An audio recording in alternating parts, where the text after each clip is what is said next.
Hamilton from Audible Elegance in Cincinnati, Ohio. We're located on Montgomery Road, just a few doors north of the Montgomery Inn, and across the street from Montgomery Cyclery. Please subscribe to our channel. It helps inspire me, and I also enjoy reading the comments, which can create new videos. And so there we are on that.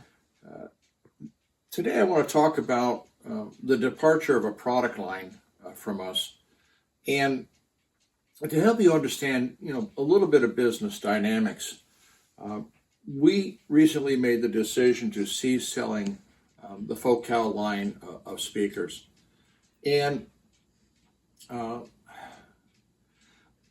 what can happen in business over the years is that they're bought and sold, and they fall under new management. In the case of Focal, we had a very wonderful working relationship with the original owners, who also distributed Name Audio. And but it's gone through, it's in this, I think, they sold it once, and I think it's been sold again, and it's in the hands of the new people anyway.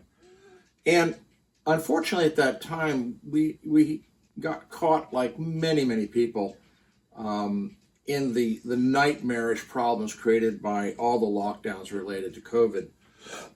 And at its peak, this disrupted the supply chain for everybody. But unfortunately at that time, this resulted between both Name and Focal about $55,000 in refunds of sales that we had made. And waiting 3 months, 6 months, 9 months, a year to get your stuff is unreasonable. And this rather hurt. And,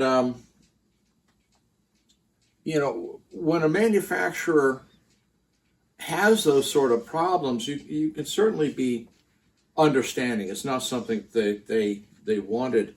But what made the difference was that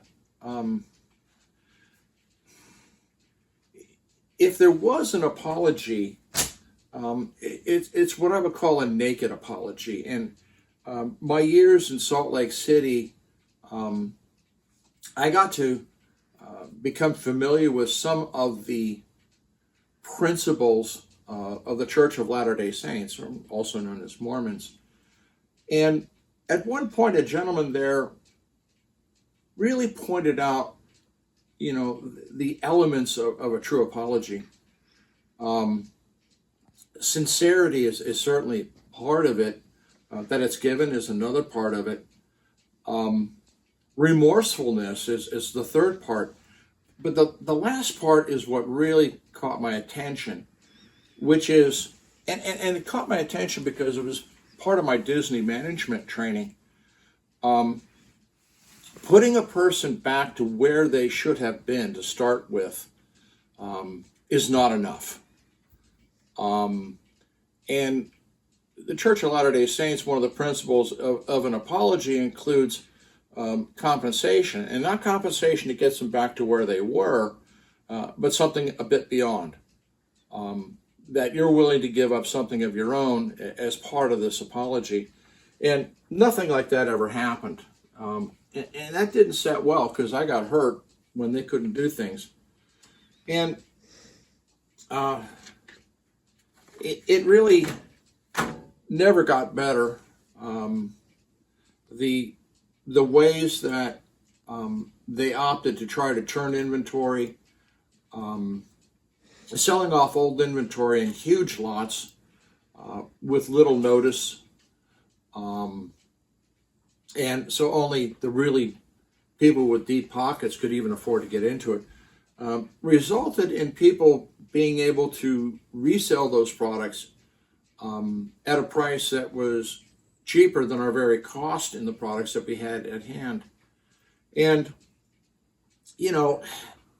if people can get great bargains on fine product, I mean, God bless. But what that meant to a dealer like ourselves is that, we essentially got hurt again. And so we ultimately made the decision that, we can't work with a manufacturer who isn't being a good shepherd and watching out for his flock. And this is one of the dangers when companies are bought and sold, is you really don't know what type of person you're now dealing with. And that's part of the decision-making process for an independent dealer is, am I working with good people or am I not? So we've made the decision to part ways with Focal, and we're going to increase the amount of business and representation we do with Totem Acoustics, because they're the very people who do care about what's going on. Some people might call it the old school, but we value our word, and we hope that who we're dealing with values their word. And it's a very important relationship, because if that breaks down, then customer support after the sale collapses right along with it. And we've had occasion where we may have to call a particular supplier 4, 5, 6 times to simply take care of something that a customer needs done, and that might stretch over a month and a half, and we just can't do that. We need support. Customer wants support, and we're trying to do it. And I can't get into any specifics on Focal, but let's just suffice it to say that we enjoyed the product that we sold from Focal, but it's just not a relationship that we can work with. So there we are, and I wish them the best.